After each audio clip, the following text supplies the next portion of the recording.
and they haven't come back, and people just aren't going and giving blood like we need them to do. So we are constantly in a severe blood shortage across our country. So this is taking the worst case scenario, dire situation, making it better, making it more likely that the lives will be saved. Exactly. Okay, so we already discussed if other states have this problem. We're not the only rural state. Correct. But this is the first state to implement such a change. Yes. Has the system been used yet? So we think so. We know of one case for sure, and that was a case from Big Timber, also going to Billings along the interstate. They were passing by Columbus on their way to Billings, and they called ahead, and Highway Patrol picked up the blood and met them at the interstate off-ramp.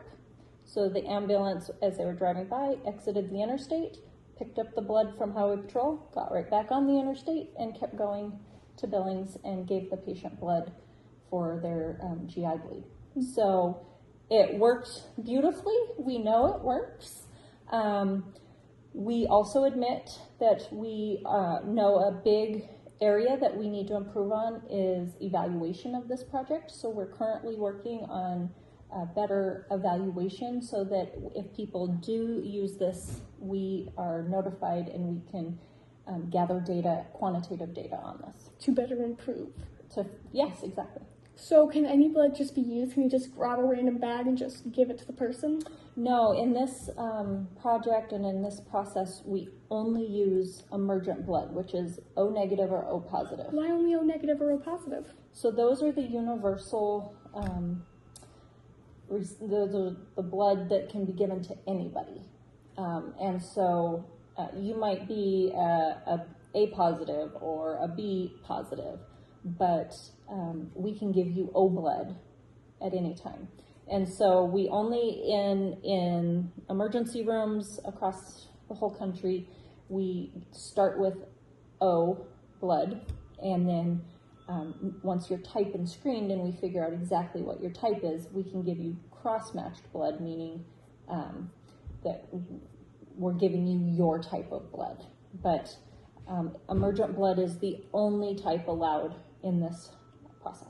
Is that because in a high-stress situation, it just takes too much time to screen the blood type, or you can't trust the person's word? Correct. It takes time to type and screen. It can take up to an hour, and that's an hour we don't have to wait. So we can give the blood and do the cross-matching later, and we don't take any verbal, like I'm an A positive, we don't take verbal, because if you have a blood situation that it's a different, you could have a serious reaction to it, and it would make people very sick to get the wrong type of blood. So looking forward to the future, how do you think the MT-IBN is going to affect Montana? Is it going to be for the better? What parts are you really looking forward to improve more upon, even though you have limited data and limited case studies? So we're definitely looking forward to getting more data, seeing if it's used frequently. There's quite a few different news articles coming out about this. We're trying to get the word out right now. We have a lot of turnover in healthcare, meaning people that heard about this in 2022 when we launched might not be at the facilities anymore, and the new people that are there don't know about this.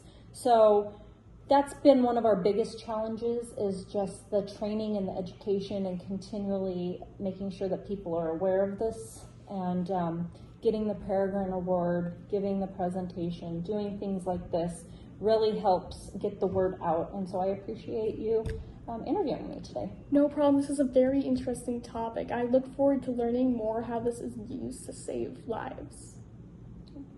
Perfect. So basically, overall, the MT-IBN has been nationally received and recognized for this procedure.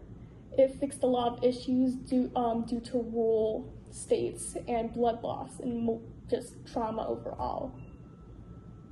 So this will basically save just time and lives. Yes, I think I absolutely believe that it will save lives. Wonderful. Any last words? No, again, I appreciate your time and helping us get the word out. No problem. Thank you for helping me with this interview. Again, this is Alyssa Johnson, the Trauma State Manager, and any links I use to find research will be linked at the bottom of this video. So.